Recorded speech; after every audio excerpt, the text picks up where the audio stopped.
സർക്കാർ പ്രഖ്യാപിച്ചിരിക്കെ സിൽവർ ലൈനിന്റെ DPR പുതുക്കാൻ വീണ്ടും കേന്ദ്ര നിർദ്ദേശം. റെയിൽ അധികൃതർക്കാണ് റെയിൽവേ ബോർഡിന്റെ നിർദ്ദേശം. പശ്ചിമ റെയിൽവേയുമായി ചർച്ച ചെയ്ത് സിൽവർ ലൈനിന്റെ DPR പുതുക്കാനാണ് നിർദ്ദേശം നൽകിയിരിക്കുന്നത്. റെയിൽവേ ബോർഡ് അയച്ച കത്തിന്റെ പകർപ്പ് റിപ്പോർട്ടറിന് ലഭിച്ചു. സിൽവർ ലൈൻ പദ്ധതി സർക്കാർ ഉപേക്ഷിച്ചെന്ന സൂചനകൾക്കിടെയാണ് സിൽവർ ലൈൻ പദ്ധതിയുടെ DPR പുതുക്കാൻ കേന്ദ്ര നിർദ്ദേശമെത്തിയത്. റെയിൽ MDക്ക് റെയിൽവേ ബോർഡ് ഫെബ്രുവരി 27 അയച്ച കത്ത് പ്രകാരം പശ്ചിമ റെയിൽവേയുമായി ചർച്ച ചെയ്ത സിൽവർ ലൈനിന്റെ DPR പുതുക്കാനാണ് നിർദ്ദേശം.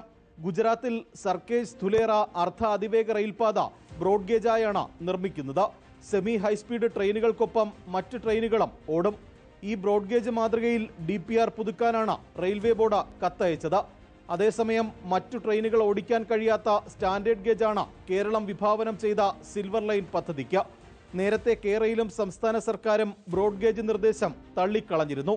സിൽവർ ലൈൻ പദ്ധതിക്ക് ബദലായി RRTS പ്രഖ്യാപിച്ചതോടെ റെയിൽവേ ബോർഡ് നിർദ്ദേശത്തിൽ സർക്കാർ തീരുമാനം നിർണായകമാകും. MG Pratheesh, reporter, Thiruvananthapuram.